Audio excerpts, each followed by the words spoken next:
Bienvenidos, amigos de AZ Capacitación, Asesoría y Negocios. Mi nombre es Arturo Zapata Avellaneda y les da la cordial bienvenida a la sesión del día de hoy. Vamos a realizar un análisis del título preliminar del Código Tributario en el Perú. Muy bien, continuando entonces con el desarrollo del título preliminar del Código Tributario, veremos ahora la norma cuarta, referido al principio de legalidad y de reserva de la ley. Hay muchas personas que a veces confunden este tipo de principios. El principio de legalidad es diferenciable del principio de reserva de la ley. El principio de legalidad, escuchen bien, hace referencia a que para que un tributo exista, debe ser aprobado por una ley o por una norma con rango de ley, salvo aquellas situaciones establecidas en las normas, como lo vamos a ver de aquí más adelante. Por lo tanto, hay que diferenciar entre las normas del gobierno nacional de las normas de los gobiernos locales. Para el caso de las normas del gobierno nacional, la fórmula jurídica que deben emplearse, y ahí viene el principio de reserva de la ley, es que para el caso de tributos, el gobierno nacional puede utilizar la fórmula de ley dada por el Congreso o la forma de decreto legislativo dado por el Poder Ejecutivo. En otras palabras, solo por ley o por decreto legislativo se podrá crear, modificar y suprimir tributos, señalar el hecho generador de la obligación tributaria, la base para su cálculo y la alícuota, el acreedor tributario, el deudor tributario y el agente de retención o percepción, sin perjuicio de lo que establezca el artículo 10 del Código Tributario. En otras palabras, solo por ley o por decreto legislativo se pueden establecer los elementos de un tributo. ¿Bien? Asimismo, solo por ley o decreto legislativo se podrán conceder exoneraciones y otros beneficios tributarios, así como normar los procedimientos jurisdiccionales, así como los administrativos, en cuanto a derechos o garantías del deudor tributario. Solo por ley o por decreto legislativo se podrán definir las infracciones y las sanciones tributarias o establecer privilegios, preferencias y garantías para la norma tributaria y normar formas de extinción de la obligación tributaria distintas a las que establezca el Código Tributario. Para el caso de los gobiernos locales, entiéndase en este caso municipalidades, provinciales o distritales, se podrá hacer a través de ordenanza municipal. Y a través de ordenanza municipal podrán crearse, modificarse y suprimir, mire usted, contribuciones, arbitrios, derechos y licencias, que son tasas, o exonerar de ellos dentro de su jurisdicción y con los límites que señala la ley. Doctor Zapata, entonces eso quiere decir que los gobiernos locales pueden crear impuestos. No, los gobiernos locales no pueden crear impuestos. No tienen esa potestad tributaria. Quien sí puede realizar eso es el gobierno nacional, ya sea a través de una ley o un decreto legislativo. Pero los gobiernos locales no me pueden crear nuevos impuestos. Solamente tienen, miren ustedes, derecho a crear, modificar, suprimir contribuciones y tasas, no impuestos. Entendiendo que esas tasas son arbitrios, esas tasas son derechos, esas tasas son licencias, pero no puede crear impuestos. ¿Ya? El impuesto es prerrogativa del gobierno nacional.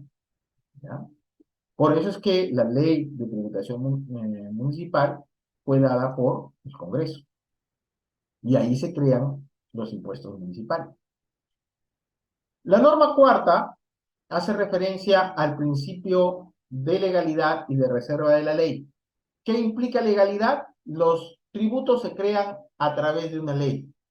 Y señala el principio de reserva de la ley, que los gobiernos nacionales, el gobierno nacional solamente lo puede crear por ley o decreto legislativo. La reserva de la ley es la fórmula jurídica que debe emplear el ente para crear el tributo.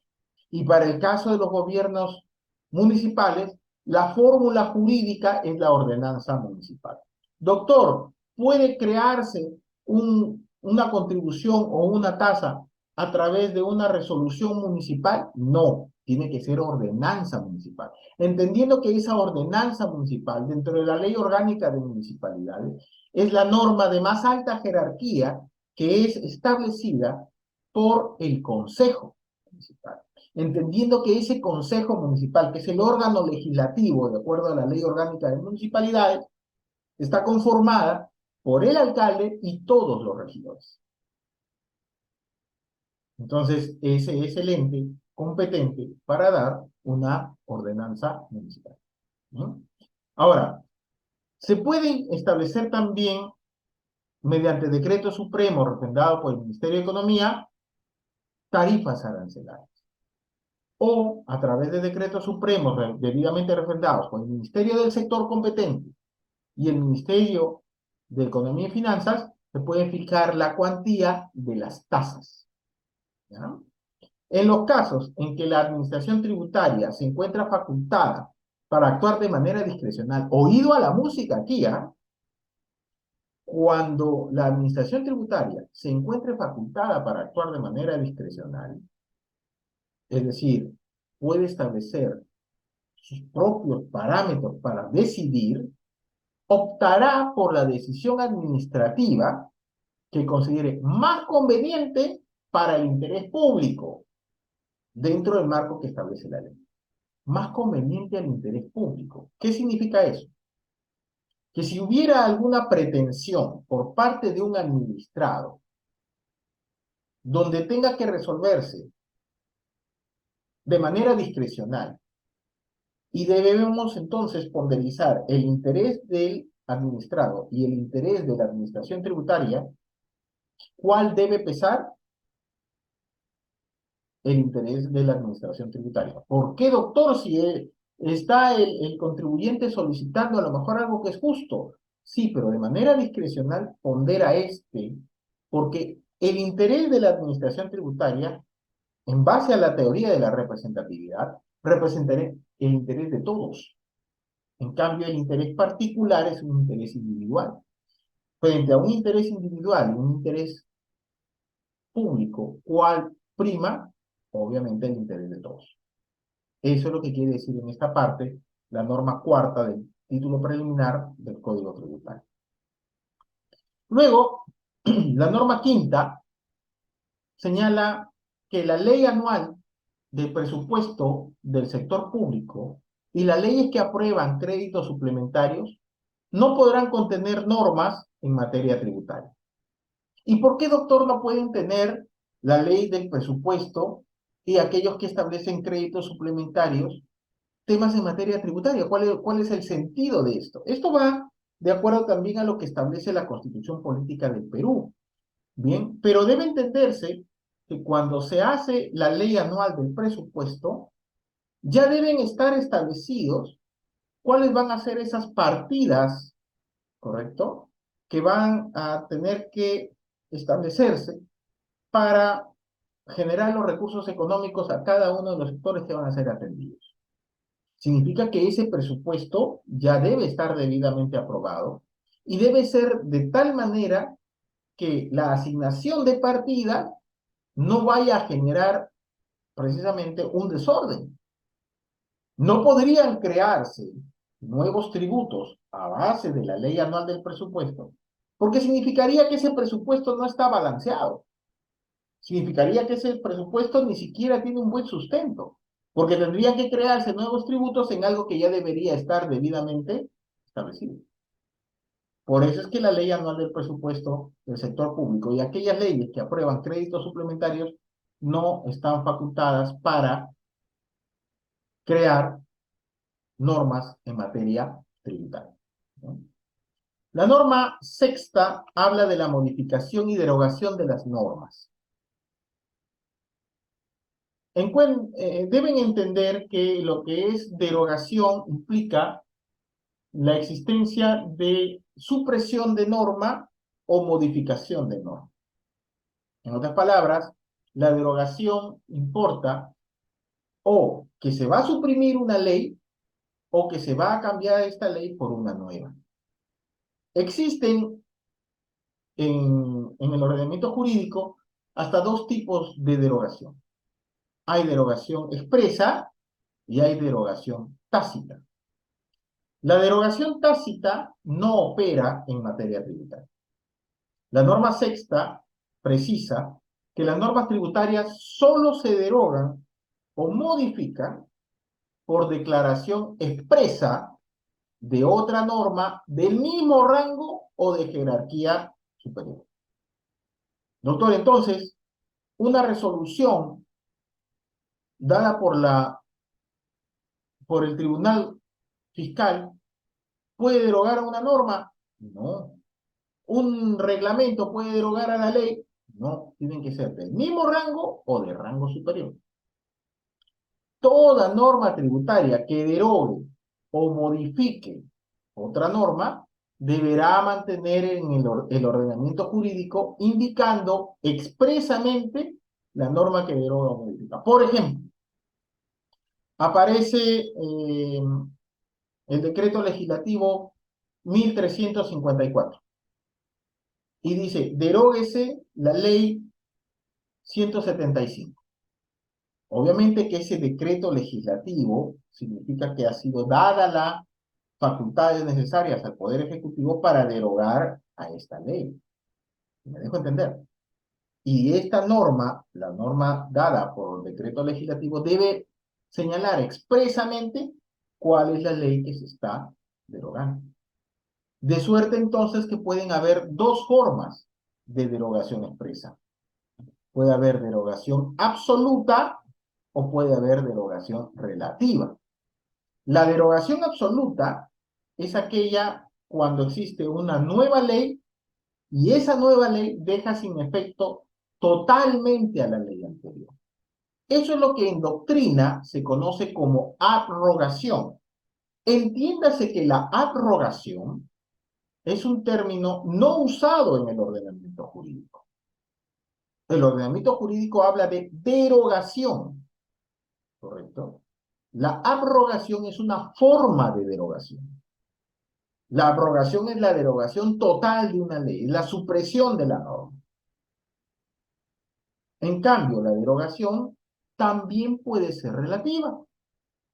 La derogación relativa es aquella que se da la ley nueva, pero esta ley nueva señala, déjese sin efecto, imaginémonos la ley 1514 por la nueva ley 30.654, pero manténgase vigente la ley anterior en los artículos 3, 10, 15, 30, 80.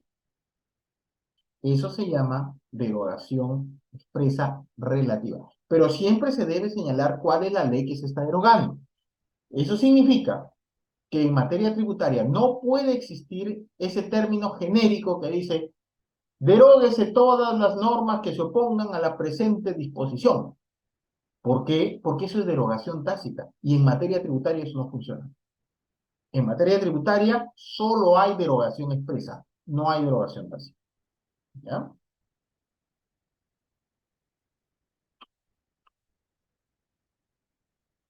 Norma séptima. La norma séptima habla de las reglas generales para la dación de exoneraciones, incentivos o beneficios tributarios.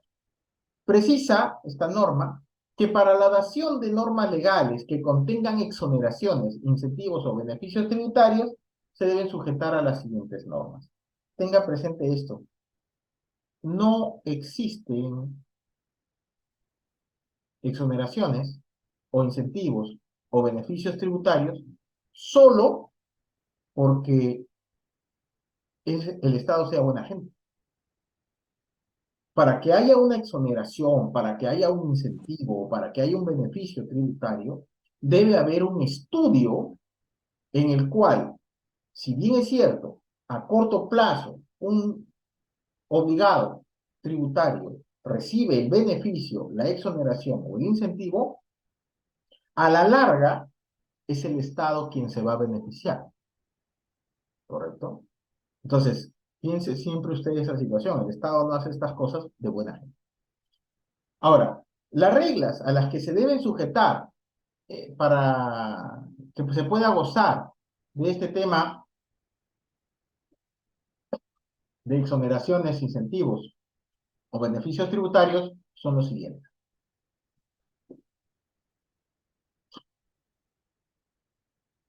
Primero, deberán encontrarse sustentados en una exposición de motivos, estos proyectos de ley que generan la, la situación de una exoneración, incentivo o beneficio, deberán señalarse cuáles son los objetivos y los alcances de la propuesta. Deberá señalarse cuál es el efecto de la vigencia de la norma que se propone dentro de la legislación nacional, es decir, cuál es el impacto. Debe hacerse además un análisis cuantitativo del costo fiscal estimado de la medida. Asimismo, debe señalarse el ingreso alternativo respecto al ingreso que se dejará de percibir. ¿Se dan cuenta? O sea, dejo de ganar aquí, pero después tengo que tener un ingreso que me sustente esto que estoy beneficiando, ¿ya? A fin de no generar el déficit presupuestario.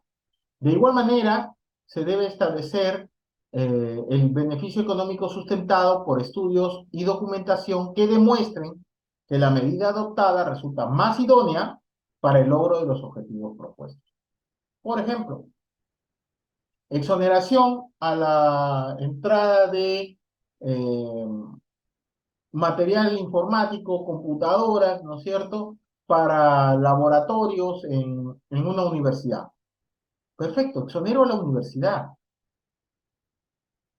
Trae algunos equipos. ¿Qué van a hacer en la universidad? Van a estudiar. Esas personas que van a estudiar con esos equipos que están exonerados o que gozan de beneficio, el día de mañana van a ser tal vez ingenieros de sistemas.